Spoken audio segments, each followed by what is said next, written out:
que la clave es comer bien, entrenar fuerte, descansar. Pues yo, por ejemplo, en cuarentena estuve 3 semanas sin entrenar y subí mi porcentaje de grasa, y cuando volví, haciendo una norma calórica, pues volví a reducir mi porcentaje de grasa y a subir mi masa muscular. Esto rompe la creencia de que definir, que esto yo ya lo he hablado algunas veces, perder grasa está totalmente vinculado con que se bajen las marcas.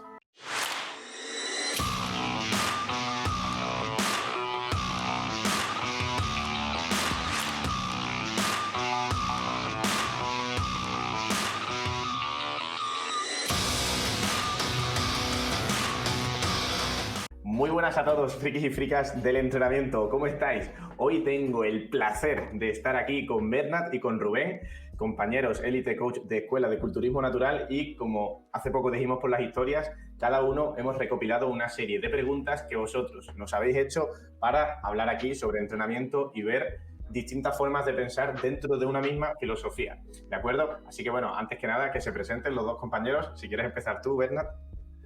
Bueno, yo soy Bernat. En Instagram podéis encontrarme como bernatsanchez.es o bernatsanchez_cn/elitecoach, que es donde subo un poquito más de contenido divulgativo. En el otro subo un poquito más mi vida personal. Y bueno, tengo mis propias asesorías en bernatsanchez.es, como comento, y colaboro con la escuela como Elite Coach. Nada, un poquito todo esto. Rubén. Vale, pues yo soy Rubén. Me podéis encontrar en Instagram como RubenGRFit, y estudio psicología, estoy en cuarto año de carrera.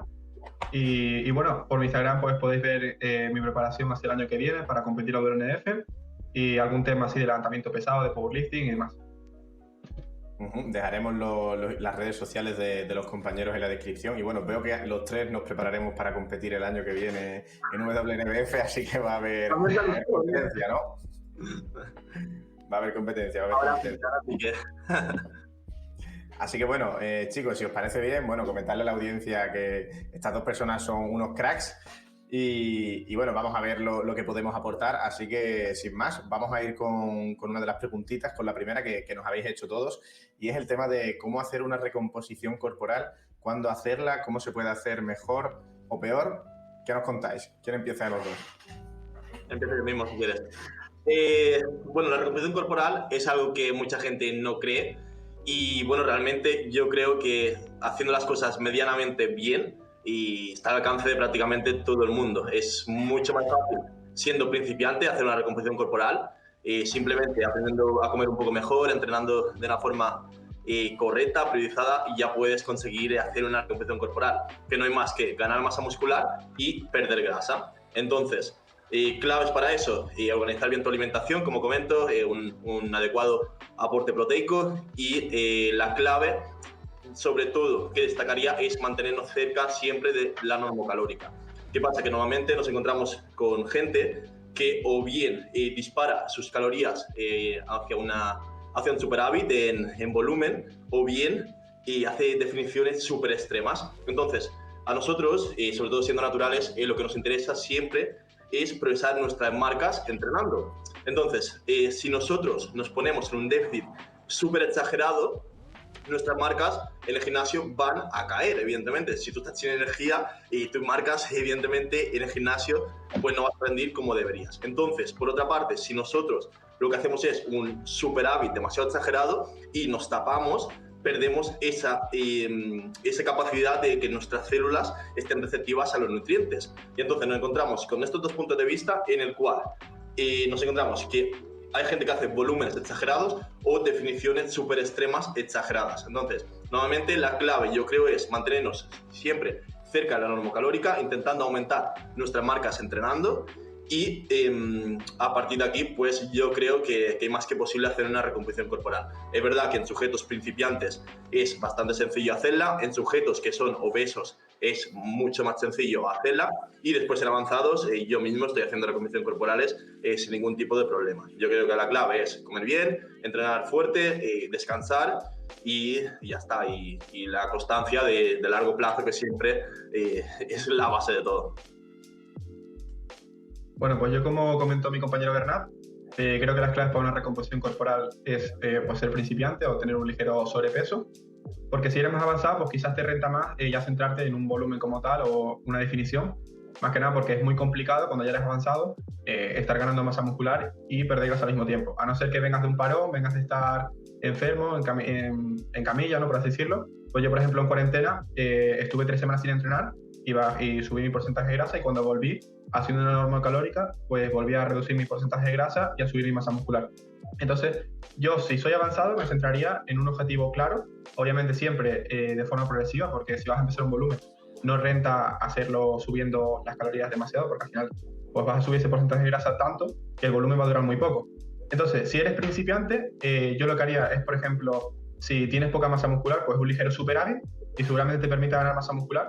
Y si tienes sobrepeso, pues un ligero déficit o normocalórica simplemente, intentando añadir más proteína a las comidas, porque la mayoría de la gente pues añade muy poco. La OMS recomienda 0,8 y eso no llega para nada, eso ya se consigue con las trazas de los alimentos.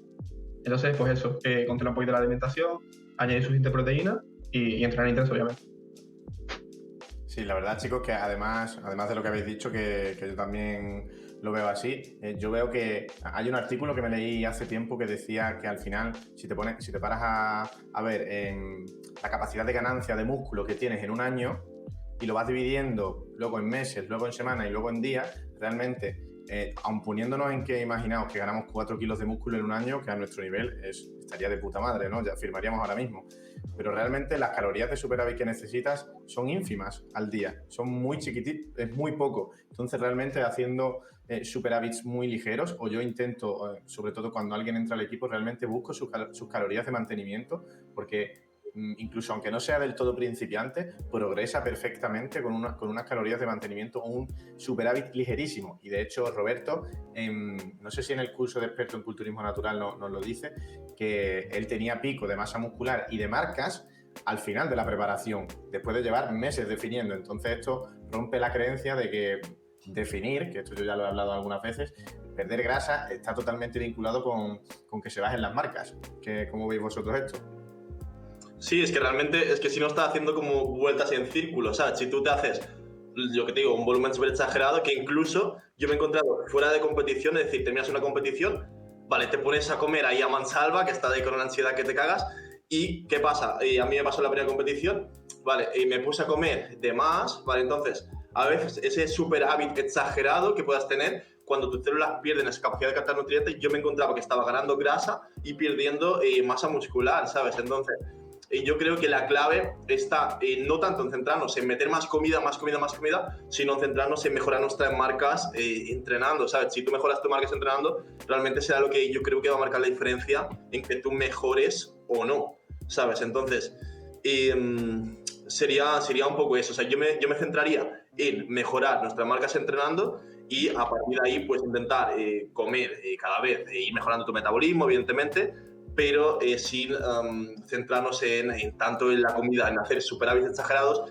y déficits muy agresivos, porque es que si no, estás como en un bucle, ¿sabes? Tú te pones a crecer, vale, creciendo exageras tu superávit, vale, entonces, como estás exagerando, no maximizas esas ganancias de masa muscular, y si después te haces un recorte súper drástico de calorías, pierdes esas ganancias que has conseguido, ¿sabes? Y encima pierdes capacidad de entrenar fuerte, ¿sabes? Y entonces, ¿de qué sirve? ¿Sabes? Tú subes, vale, subiendo exagerado y después un déficit agresivo. Eso también lo que hace es que tu metabolismo lo dañas, evidentemente. Eso no es bueno ir tanto para arriba y para abajo, yo creo. Evidentemente, próximamente, como comentaba Rubén, tenemos que hacer unos volúmenes, porque claro, no te puedes tirar ahí ganando músculo, perdiendo grasa, ganando músculo, perdiendo grasa. Pero creo que la clave es hacer eso, unos volúmenes progresivos, unas definiciones muy progresivas, que en culturismo natural estamos 6-8 meses haciendo definición, pero súper pasito a pasito, y eso yo creo que es siempre la clave natural, es porque lo que digo, ya sea por el hecho de que dañamos nuestro metabolismo, que no tiene ningún sentido ponernos súper gordos o pasar un hambre y bajar las marcas, porque encima si bajas las marcas es como que estás dando vueltas. Lo que vas ganando en volumen, si lo bajas después, pues yo creo que no es maximizar esa ganancia de masa muscular o pérdida de grasa que podemos conseguir. Yo creo principalmente que la gente pierde fuerza en la definición, y por eso existe ese mito, principalmente por dos cosas. La primera, porque cuando empiezan la definición se vuelven locos y empiezan a tocar un montón de variables, como de repente a reducir muchísimo el volumen de entrenamiento o a entrenar menos intenso, a cambiar ejercicios, etc.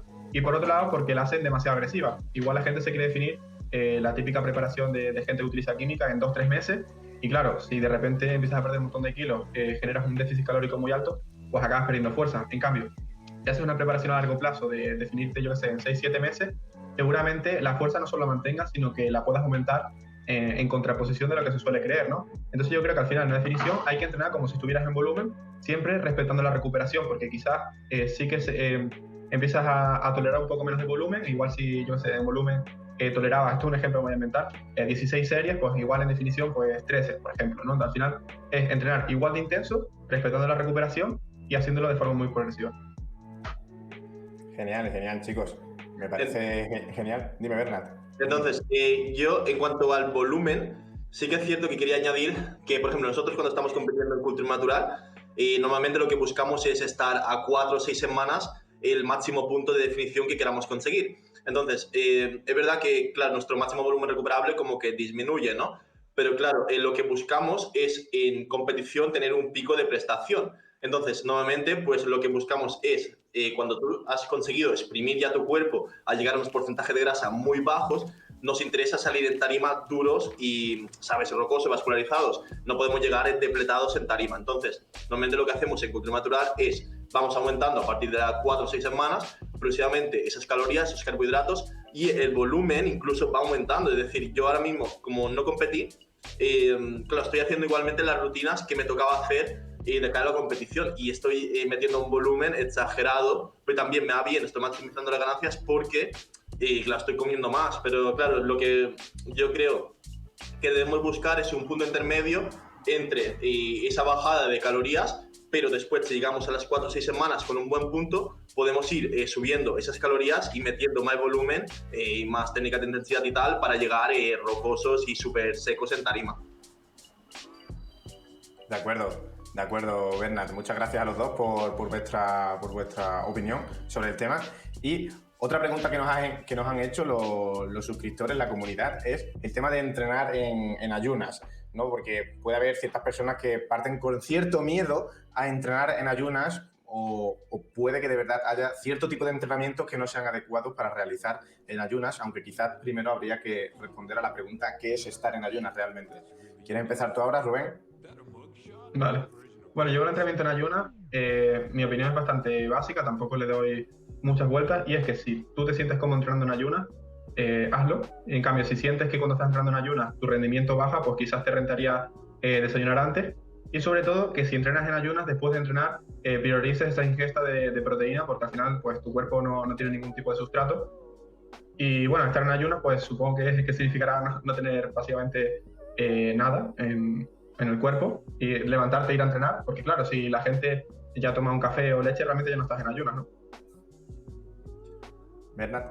A ver, yo sí, es que claro, es que depende de lo que dice Rubén de cada uno. A mí por ejemplo, irme a correr y hacer algo de cardio, caminar en ayunas, es decir, sin haber desayunado, prefiero ir sin comer nada, ¿sabes? Un café, yo me tomo un café y a mí ir a correr sin haber comido nada, pues me da mucho mejor. En cambio, ponerme a entrenar sin comer, yo es que no, que va, bajo muchísimo el rendimiento. A ver, tú también supongo que depende de lo que habrás cenado la noche anterior y tal, pero ya te digo, a mí a nivel de cardio sí que yo prefiero incluso salir sin comer nada, con la barriga vacía noto mucho la diferencia. A mí me pasaba eso jugando a fútbol, ¿sabes? Es decir, yo era de los que quería estar más activo, siempre me ha gustado hacer el físico y no sabía mucho tampoco de entrenamiento y era por comer bastante antes de entrenar y tal.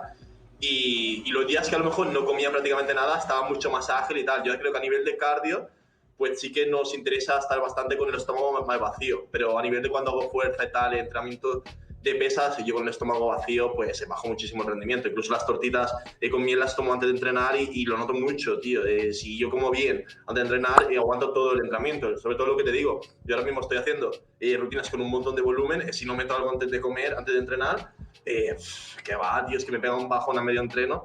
Pero claro, también depende de cada uno, ¿sabes? Hay gente que a lo mejor se levanta y no le pasa la comida, se tiene que ir a trabajar a las 6 de la mañana, pues no se va a poner a desayunar y levantarse a las 4:30 a las 5 y sin hambre, ¿sabes? Yo creo que también eso hay que tener en cuenta el contexto, ¿sabes? Porque no hay nadie o poca gente que viva de entrenar, ¿sabes? Entonces, debemos ajustar esa adherencia, ese estilo de vida, lo que es más apropiado para cada persona, porque claro, recordamos que lo más importante es el largo plazo. Claro, si hacemos algo que sí que es verdad que hacemos esto y nos va a permitir mejorar más ahora, pero después, a largo plazo, no nos va a permitir seguir mejorando, pues creo que debemos valorarlo. Es lo que es más sostenible, yo creo, a largo plazo y lo que podemos disfrutar más del proceso. Pero bueno, es un poco individual eso, yo creo. Genial. Bueno, yo añadir varias cositas. La primera es que, claro, lo de, volviendo a la pregunta, ¿qué es ayunas? Es que eso es algo muy relativo, ¿no? Porque ayunas puede ser tener el estómago completamente vacío, tener los depósitos de glucógeno vacíos. Simplemente no desayunar probablemente no implica que tengas los depósitos de glucógeno vacíos. Seguramente te quedará bastante energía. Entonces, claro, ese miedo que se tiene de que estás sin energía no estás y tienes que estar, no sé, 48 horas sin comer para estar sin energía y aún así te queda todos los depósitos de grasa, ¿no? Eso por un lado. Luego, depende de la persona si es verdad que les puede funcionar mejor o peor entrenar en ayunas. A mí me va genial, pero hay personas que les cuesta más, entonces eso ya cada uno tendría que hacer un trabajo de introspección y ver qué es lo que le funciona, ¿no? Pero si es verdad, incluso he escuchado algún referente en YouTube de que es una barbaridad entrenar en ayunas, al menos entrenar fuerza, y nada más lejos de la realidad. Pero y luego, volviendo a las distintas anécdotas, tengo un amigo que yo siempre digo de entrenar 3 horas por lo menos después de la última comida, si fue una buena comida, para que vayas con el estómago completamente vacío. Pero un amigo, si pasa más de 1 hora y media, es que ya le entra hambre y le ruge el estómago entrenando y no entrena cómodo. Otro del equipo, Ale, si entrena por la mañana en ayunas, es que no puede, no está cómodo entrenando, porque quema calorías, es un Ferrari de motor, ¿no? Entonces, claro, ahí depende de cada uno, pero bueno, por línea general, yo, y no sé si estáis de acuerdo, yo diría que por entrenar en ayunas en el gimnasio no tiene que pasarte nada y se puede hacer perfectamente, ¿no? Claro, es que esto también depende de cada uno, ¿sabes? Por ejemplo, así como hay gente que come 2 veces al día, comer y cenar y ya está, o solo cenar, o tal. Yo, por ejemplo, soy del tipo que tengo que comer 5 veces, incluso paso hambre, ¿sabes? Y yo soy de comer 6, 7 veces, pero no porque el hecho de que diga no, si no catabolizo, sino porque es que me pongo rabioso. Es decir, yo comer 2 veces al día, imposible, tío, es que como todo el día, ¿sabes? Entonces, yo ponerme a entrenar sin haber comido, es que de verdad, es decir, es que depende de cada uno, de cada situación. No por el simple hecho de que digan, no, voy a catabolizar si entreno sin comer, pero es que no es así, pero es que lo noto mucho, ¿sabes? Es decir, depende también de cada persona, ¿sabes? Así como hay personas que están más cómodas comiendo 3 veces, hay que estar 7, hay que estar 1, ¿sabes? Eso yo creo, pero no por el simple hecho de que catabolices o no. Es un poco como el ayuno intermitente, ¿no? Que hay gente que consigue estar sin comer en ayuno de 16 horas y así le permite comer todas las calorías por la tarde y sin problemas. Y hay otras personas que no pueden utilizar ayuno intermitente. Al final no es algo que sea hacer sí o no, sino según la persona, utilizar una estrategia u otra para aumentar el rendimiento. Yo, por ejemplo, en las definiciones, el ayuno intermitente me viene muy bien porque puedo aguantar, yo que sé, hasta las 4 de la tarde sin comer y luego comer antes de entrenar y después de entrenar y a dormir. En cambio, habrá otras personas que pueden ir a entrenar en ayunas perfectamente y no va a pasar nada. Siempre tendrán que priorizar el comer después de entrenar. No inmediatamente quizás, pero bueno, que después de entrenar pues haya una ingesta de proteína y de nutrientes. Sí, al final seguro que estáis de acuerdo conmigo en que a más estudiamos o más tiempo estamos en este mundo, más vemos que no hay verdades universales y que es que una cosa que le funciona a mucha gente, a ti no tiene por qué funcionarte. Y es que el tema de que a mí, por ejemplo, y según la teoría, cuando tú empiezas a entrenar en condiciones, se activa el sistema nervioso simpático, entonces aunque tengas hambre, esa sensación se inhibe. Pero, por ejemplo, Bernat, que pesa 92 kilos también, no le pasa eso. O a Ale, el de mi equipo, también a él da igual que se active el sistema nervioso simpático, le ruge el estómago, ¿sabéis? Y a mí, en cambio, no. A mí se me pasa el hambre. Entonces, eso es muy curioso.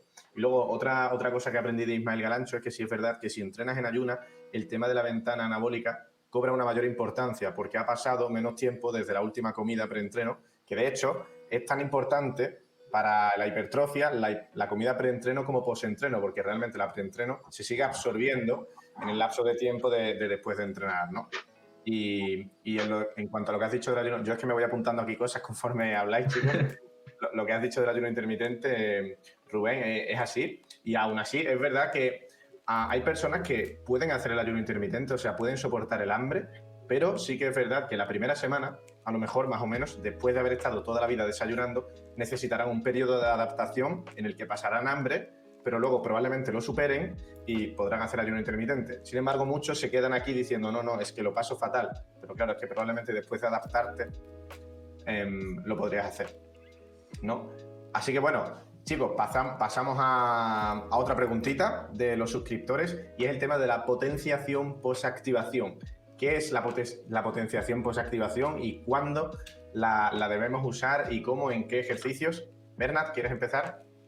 Vale, la potenciación postactivación, el PAP, el que siempre subimos por Instagram, no hay más que, por ejemplo, el peso que tú vas a levantar en las series efectivas, levantas algo más de ese peso para que te dé la percepción de que te pesa menos la barra. Es decir, si por ejemplo tú tienes que levantar 100 kilos en sentadilla por 3 repeticiones, por ejemplo, ¿vale? Pues entonces, cuando tú haces un PAP, no haces, vale, vas a levantar 100 por 3, pues haces 40 por 5, 60 por 3, 70 por 1, 80, 90 o 100, es decir, no importa hacer tan pequeñas escalas, 40 por 5, 60 por 3, 80 por 3, y en lugar de pasar a 100 por 3, hace a lo mejor 100 por 1, 105 o 110 por 1 y después bajas al 100 por 3. Entonces, cuando tú has subido más peso del que vas a levantar, te da la percepción de que la barra te pesa menos. Entonces, eso es muy fácil saberlo cuando alguna vez, si te ha pasado que has colocado el prebanca, por ejemplo, entonces has puesto más peso en un lado que en el otro. Entonces, cuando tú haces la serie, la repetición, ¿vale? Por ejemplo, la coges, incluso solo cogerlo, tener más peso en un lado que en el otro, cuando vas a hacer la repetición siguiente, la siguiente serie, te va a dar la sensación de que la barra sube torcida, porque has hecho una especie de PAP unilateral, ¿sabes? Entonces, eso sería lo que llamamos el PAP, ¿sabes? Subir algo más de peso del que vas a levantar para que después te dé la sensación, la percepción de que la barra te pesa menos. Al igual que podemos hacer de esta manera, subir peso, también se hace que mantienes peso en la barra colgado. Yo nunca lo he solido hacer, pero son un poquito esas estrategias que podemos usar para jugar con la percepción de que la barra pese más o menos. Vale, yo en cuanto al PAP, lo que veo es que se utiliza mucho, incluso demasiado, incluso me atrevo a decir que se abusa de él, porque por ejemplo, quizás en un culturista que tiene una preparación con más mesociclos de hipertrofia, pues incluir el PAP le puede venir bien para sacar más rendimiento en esas series efectivas, pero quizás un powerlifter donde mete bloques, donde lo que se busca es desensibilizar el sistema nervioso, el hecho de meter un PAP, por ejemplo, en un bloque de volumen, hace que no termines de descansar a esas altas intensidades. Entonces, ¿qué puede pasar? Que cuando llegas a un picking y lo termines, quizás lo que esperabas de rendimiento tras el tapering no haya un salto tan grande, o sea, no acabes mejorando tanto. Entonces, yo, por ejemplo, utilizaba el PAP y es verdad que cuando haces las series efectivas te pesa menos, pero, por ejemplo, realmente un PAP para una serie efectiva de un bloque de volumen de, por ejemplo, un 5x5, no te hace falta. Para eso puedes, por ejemplo, meter una top set y que esté dentro de las series efectivas y también vas a tener esa activación.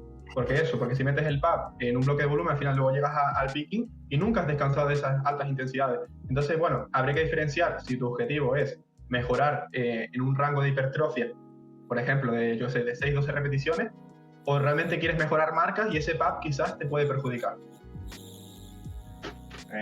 Exactamente, muy bien, chicos. De eso que dices tú, Rubén, hablan mucho los chicos de RV, que los llaman paperos, el tema de que, claro, al final, si tú estás, yo eso lo hacía antes, que al final todas las semanas tirando singles muy pesadas, y eso hace, para empezar, el riesgo de lesión ese que probablemente pues sea innecesario, ¿no? Tampoco necesitas estimular las primeras series cada día de manera sistemática y que, claro, no dejas al sistema nervioso central de alguna manera descansar, ¿no? Y también otra cosa es que, al final, la potenciación posactivación no hay que hacerla por encima del 93% del RM, más o menos, decía el fisio de Power Explosive, Physio Motor Control, porque al final, si no, ya sí que te puede producir más fatiga que la potenciación que te va a producir luego. Entonces, las personas que entiendan que la potenciación dura unos minutos, entre 4 y 8 minutos, aunque en verdad se ha visto en algunos sitios que puede durar bastante más, dependiendo de lo que vayas a hacer después. Pero tenemos que entender que si hacemos una potenciación posactivación, vamos a trabajar con 100 kilos en press de banca y le damos con 110 una repetición, tenemos entre 4 y 8 minutos más o menos para sacarle ese partido, ¿no? Que sería más o menos la primera y la segunda serie del press de banca. Exactamente, yo casi que veo mejor meter una top set, por ejemplo, si quieres meter una serie algo más pesada, por eso, porque al final meter el PAP nunca dejas descansar el cuerpo a intensidades altas, de cargas altas y a nivel incluso de articulaciones y demás, por ejemplo en el press de banca, que todo de la muñeca, que todo el codo, etcétera.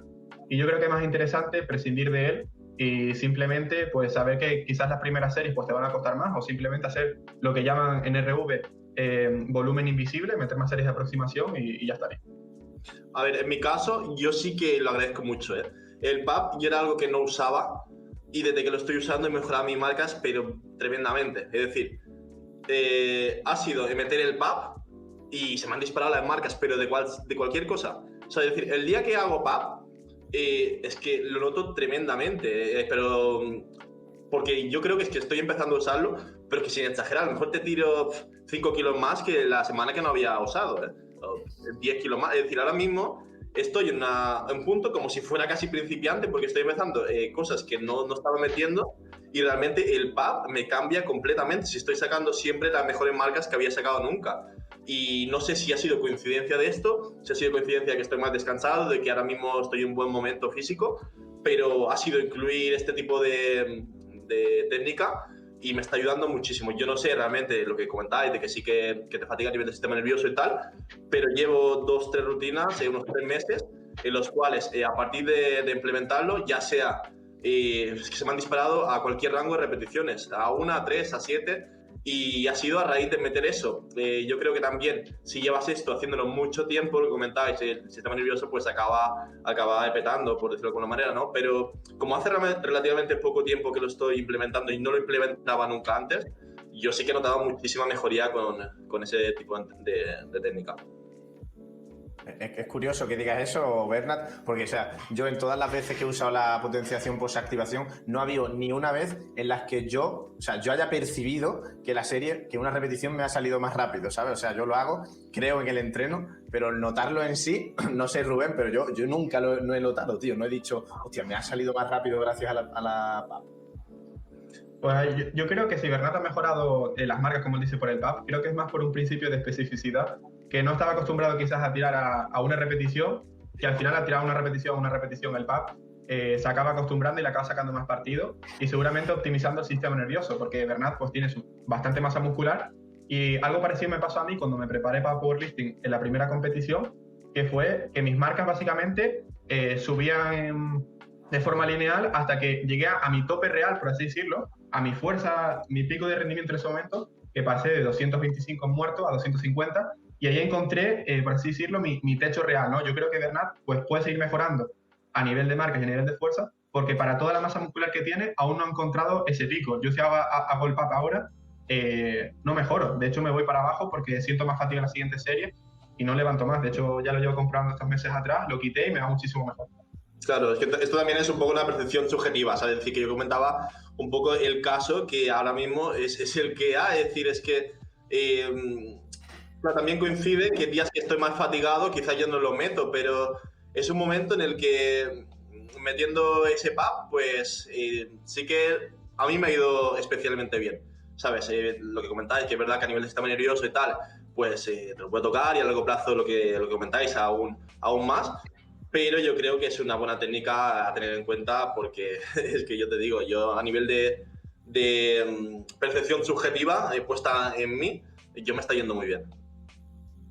Genial, genial chicos, pues muchas gracias y vamos a pasar ahora a mezclar culturismo con powerlifting, ese powerbuilding que tanto se habla desde la escuela, ¿no? Y que al final nosotros defendemos también que incluso en culturismo, para medir tu progreso con el paso de los años, la mejor manera es que vayan subiendo las marcas en los 3 básicos o en los ejercicios principales. Entonces, un tema bastante interesante es el uso de straps, de rodilleras y de cinturón en estos 3 básicos, cuándo usarlos, dependiendo de qué. Rubén, ¿quieres empezar?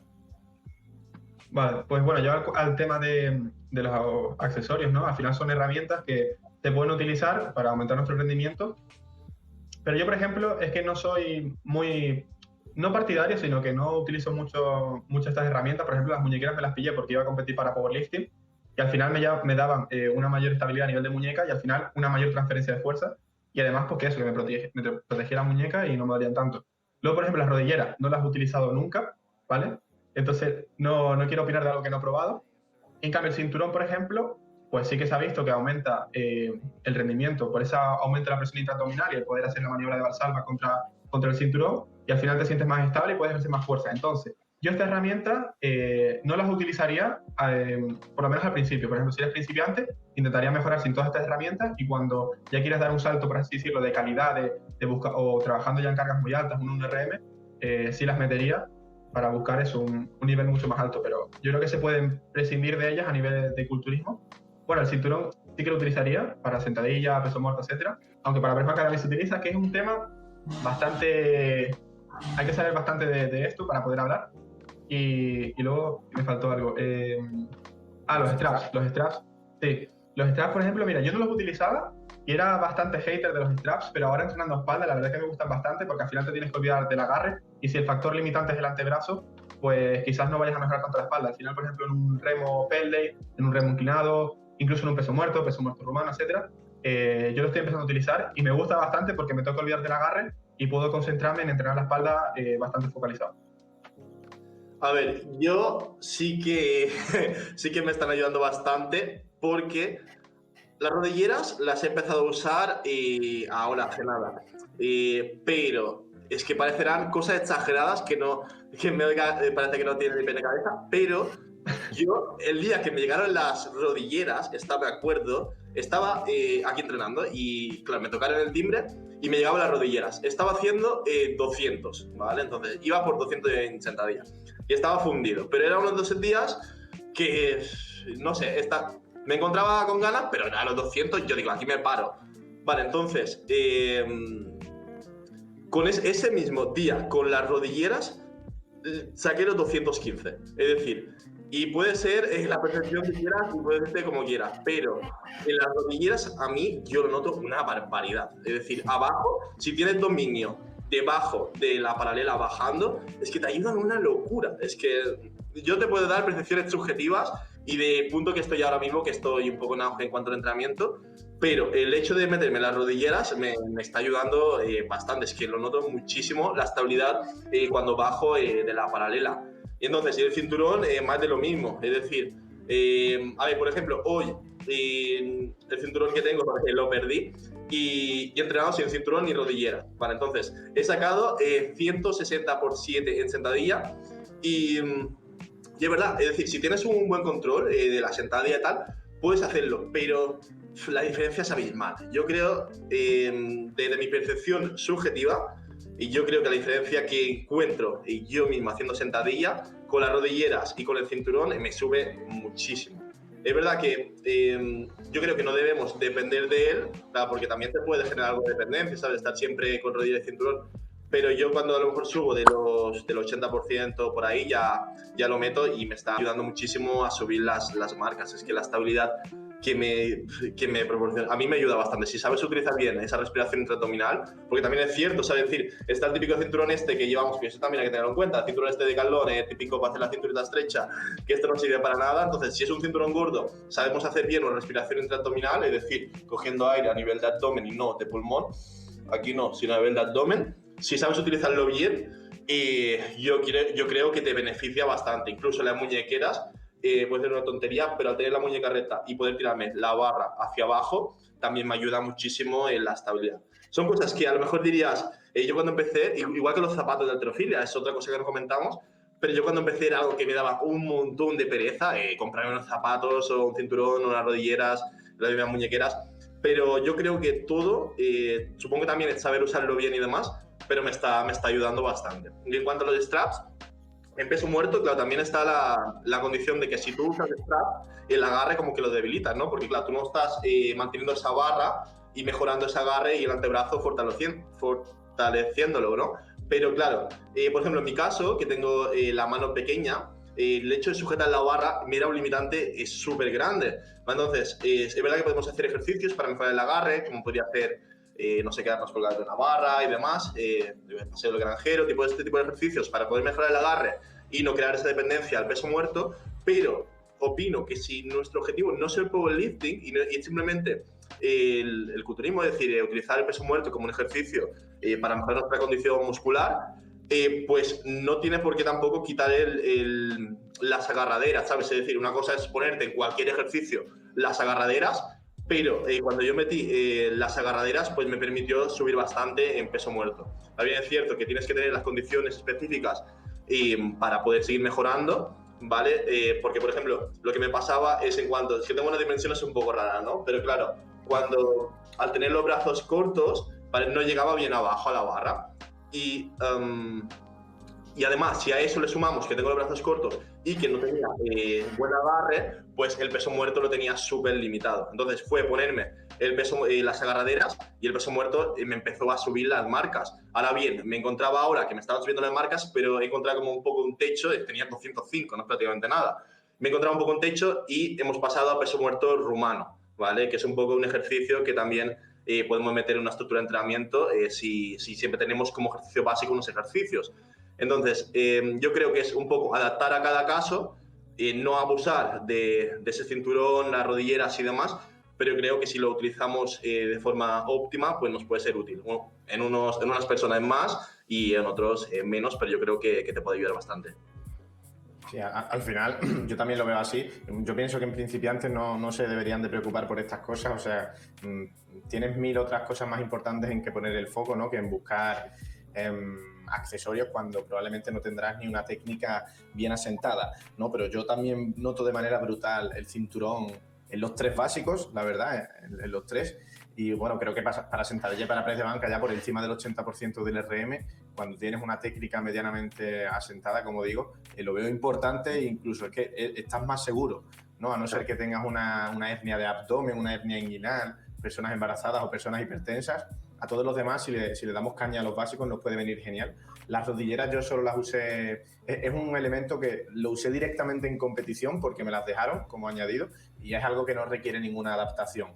No, un cinturón tienes que aprender a usarlo. Unas rodilleras, pues te las pones ahí, que estén bien apretadas y para adelante, ¿no? Y los straps, sí, yo también los he empezado a usar hace poco en condiciones, que subí una publicación de cómo usarlos y algunos dicen que, oye, no estás entrenando el agarre, pero realmente los straps los tienes que usar cuando sería un agarre, o sea, sería el limitante del agarre, no de manera sistemática. Para eso también yo hablo mucho de pasarse al hook grip y tal. Entonces los accesorios son una perfecta herramienta, pero bueno, no muchos principiantes que eso, al final, como nos ven tantos a nosotros en redes sociales que somos más avanzados o a otras personas, intentan hacer esas cosas, ¿no? Pero realmente no es en lo que yo creo que se debería centrar.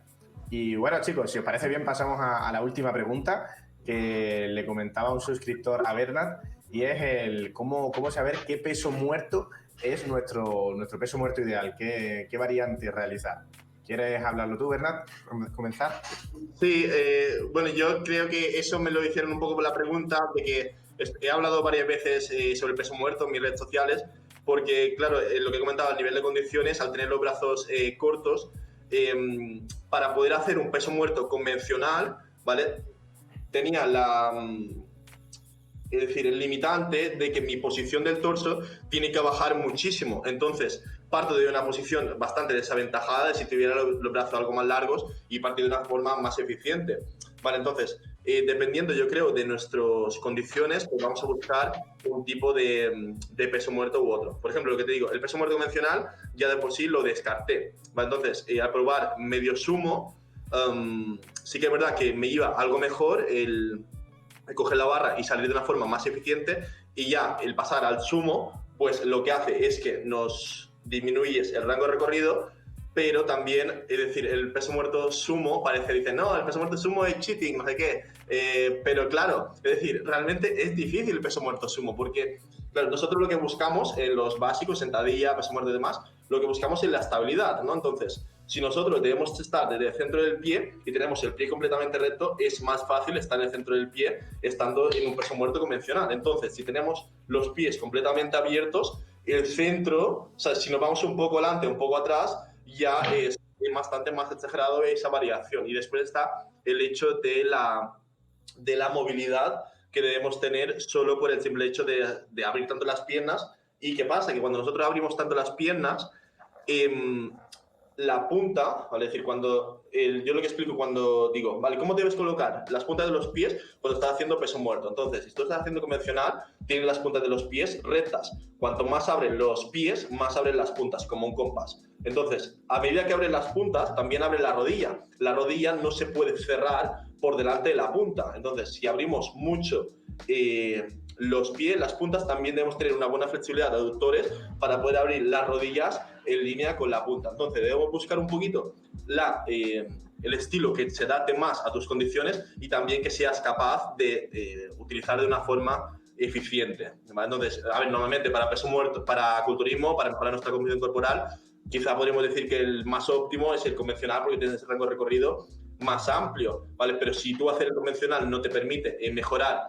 esa prestación a largo plazo, ser eficiente en ese movimiento, pues yo creo que puede ser más óptimo pasar a medio sumo o sumo, como estoy intentando yo en cierta medida, o he pasado ahora al peso muerto rumano directamente, porque en ese caso ese tipo de estilo no me es un limitante en los brazos, porque claro, tú bajas hasta donde eres capaz de bajar y ya está. Yo creo que hay que buscar un poquito el estilo que más se adapte a ti y que seas más eficiente en él.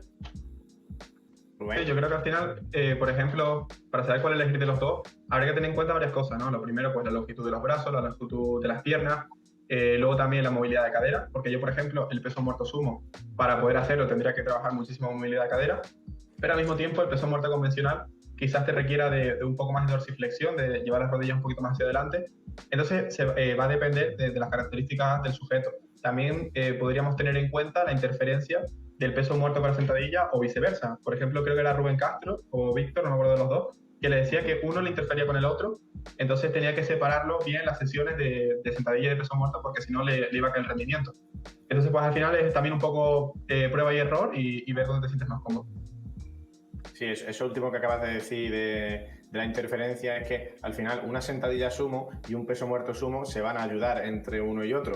O sea, se ayudan, pero ¿qué pasa? Que a nivel de programación el riesgo de lesión aumenta porque justo estás trabajando en la misma amplitud, los mismos grupos musculares siempre. Entonces eso lo tienes que tener en cuenta, ¿no? Y bueno, sí, en el curso de experto en culturismo natural nos dice Roberto una fórmula que dependiendo de lo que te den la longitud de tu tronco, de tus piernas y de tus brazos, te puede venir mejor, te puede solo uno u otro, pero bueno, al final yo veo que es probar con cuál estás más cómodo, aunque bueno, no creo que sea solo probar 2 o 3 sesiones, porque cuando ya vas moviendo más cargas te vas enfrentando a problemas nuevos, entonces al final, cuando alguno lo pregunta, es que lo más fácil es probar, ¿sabes? Porque aunque nosotros te digamos la teoría, lo que tienes que tú es probar.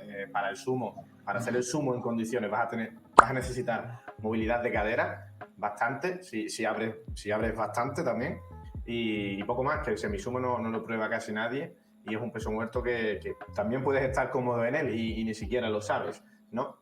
Y eso, y bueno, el convencional, la verdad es que se suele decir que el sumo es más difícil que en convencional, no a nivel de, o sea, le quitan mérito a algunos en el powerlifting porque el rango de recorrido es menor, pero igualmente estás actuando en 2 planos, no solo en uno, pero se me ha ido lo que estaba diciendo, tío. Igual querías decir que tienes que bloquear en 2 tiempos, extender la rodilla y luego bloquear la cadera. Sí, pero no, eso no era, iba a decir otra cosa y se me ha ido, tío. Bueno, y acordándome de otra cosa que dijo Bernat, también si abres más las punteras en el sumo, a más abras las punteras, más mayor es la probabilidad de desequilibrio, porque en este plano tienes menos base de sustentación, pero también tienes más activación del glúteo de partida, entonces eso te puede facilitar el despegue, pero luego el bloqueo lo tendrás más difícil, porque para bloquear es más fácil tener las punteras hacia adelante, ¿no? Entonces, dependiendo de dónde esté tu punto de estancamiento, que te venga mejor abrir las puntas hacia afuera o no. Ya me acuerdo lo que iba a decir, es que el convencional, algunos dicen que es más fácil para empezar con el peso muerto, ¿no? Para un principiante. Sin embargo, yo veo que ahí hacer la bisagra de cadera en condiciones es muy difícil en principiantes, sobre todo en chicos. Las chicas hacen la bisagra de cadera genial, pero a muchos chicos veo que cogen mejor, al menos conmigo, el peso muerto sumo, porque la bisagra de cadera en el convencional se les complica y es por eso que yo normalmente, cuando alguien empieza, hago que parta desde un step o incluso 2 y que ya luego vayamos bajando la dificultad. ¿Cómo lo veis vosotros eso? Claro, es decir, eso yo, el peso muerto, incluso el rumano, pues incluso puede ser óptimo en ese sentido, ¿sabes? No me sale, el peso muerto un poquito más elevado, ¿cómo se llama este? Bueno, es decir, lo que comentas, elevar algo más. Rack pull, ¿no? Sí, el rack pull. Es decir, realizar el peso muerto rack pull, yo lo suelo utilizar cuando empiezan porque claro, es que te permite empezar de una forma más sencilla el movimiento y el aprendizaje y lo utilizo bastante. Después, como en la sentadilla que utilizo el bot squat y le voy elevando un poquito los cajones, ¿vale? Progresivamente le voy bajando para que aprenda el movimiento de una forma progresiva. Entonces, yo creo que sí que es verdad que hacer el peso muerto convencional desde un inicio, de la posición de 22 centímetros y medio que se dice de powerlifting, puede ser bastante complicado, pero yo creo que hacer un poquito de rack pull para empezar pues puede ayudar para aprendizaje. Y a nivel también de propiocepción, mucha gente le dices que ponga la espalda recta, pero eso es muy complicado para una persona, por ejemplo, que nunca ha hecho ejercicio. Entonces en el curso también nos enseñan el ejercicio este del palo, de colocarlo en 3 puntos de apoyo, la cabeza, la espalda y el glúteo, para aprender a mantener esos puntos de apoyo en el palo y al final mantener la espalda recta, ¿no? Entonces entre eso y hacer un rack pull, empezar un peso muerto de más altura y progresivamente ir bajándole los cajones, pues le ayuda a aprender bien el movimiento. Y por otra parte también aprender a ser más pacientes, porque la mayoría de la gente también quiere coger la barra y pegar el tirón, entonces al final acaban extendiendo primero la rodilla y luego la cadera. Entonces yo, por ejemplo, el otro día en el gimnasio había un chaval que iba a tirar RM, no sé qué, y claro, quieren ya la primera parte despegarla súper rápido. Digo, mira, sé paciente abajo y lucha desde abajo, piensa en empujar el suelo con los pies y al final acabas consiguiendo no elevar primero la cadera, o sea, es decir, extender las rodillas elevando la cadera y aprender a usar las dos de forma coordinada. Sí, eso de la paciencia lo hablamos mucho también en mi equipo, que pegas un tirón en vez de, sobre todo en el sumo más, tener paciencia abajo, reunir tensión y una vez has despegado es cuando ya coges la velocidad, pero si piensas en la velocidad desde el principio, pegas ese tirón, ¿no?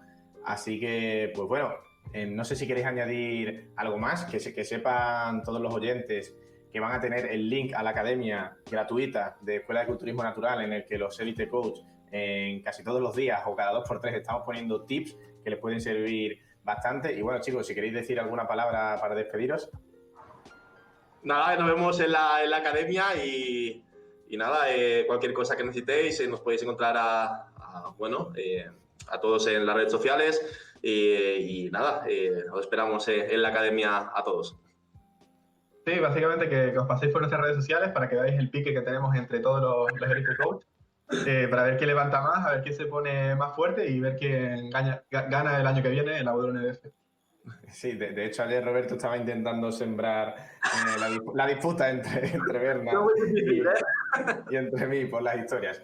Así que bueno, frikis y fricas del entrenamiento, atletas naturales, espero que os haya gustado esta primera mesa redonda de los Elite Coach. Traeremos a más compañeros para así dialogar y ver distintos puntos de vista, que eso siempre nos nutre a nosotros también. Y os esperamos en las próximas. Un saludo a todos y muchas gracias a los compañeros.